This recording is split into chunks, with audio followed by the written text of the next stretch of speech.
आज्ञा देखंतु ए रास्ता को आपण माने निश्चय जानी पार्थुबे ए रास्ताटी को।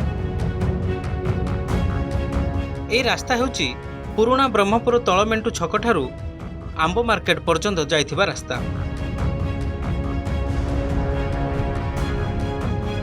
भल रूपे देखंतु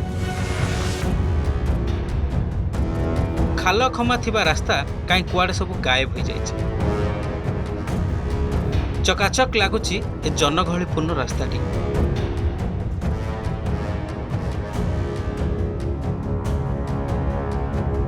किछि दिन तले राष्ट्रपति द्रौपदी मुर्मू ए रास्ता दे तप्तपाणी जाइथिले। राष्ट्रपतिंक पई रेशम सहरर ए गुरुत्वपूर्ण रास्ता सते जेमिति नवजीवन पाइछि।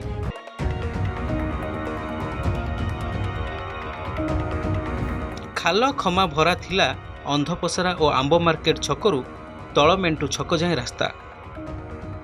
वर्षा हेले तो आहुरी कदर्य अवस्था। ए रास्तार दुरावस्था नहीं बारंबार बीएमसी दृष्टि आकर्षण करा जायथिला। विभिन्न गणमाध्यम भी रास्तार शोचनीय स्थिति नहीं खबर प्रकाश और प्रसारण मध्य करथिले, किंतु केही शुणी नथिले। ए रास्तार रूप बदली जाइथिबा भली लागुची। स्थानीय नेता और विधायक माने भी ए रास्ता दे जाइथिबे, हेले रास्ता मरामती होई नथिला। एई बाट देई नीति जीवा आसिबा करुथवा लोके सर्वदा दुर्घटनार आशंकार रहंती। व्यावसायिक ट्रक, आम बस और एपरिकी स्कूल बस मध्य एई रास्तार चले, हेले रास्ता निर्माण दाबी शुणु नथुला प्रशासन।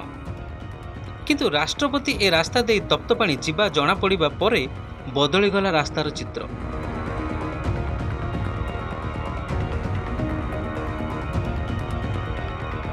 देखंतु देखंतु आमे आपनकु देखाउछु राष्ट्रपतिंक गस्तर बहु पूर्वर और गस्त परर रास्ता।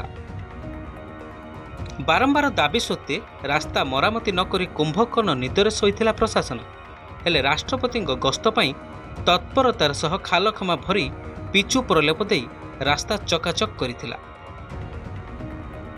लोकंक दाबी शुणु नथिले, किंतु राष्ट्रपति आसिबे बोली रास्तार चित्र बदली गला। लोकंक कथा को गुरुत्व देउनथुवा प्रशासनर एभली बेपारुआ मनोभाव को साधारण रे समालोचना करा जाउछि आउ ताछल्य मध्य। Bureau report, silk city local.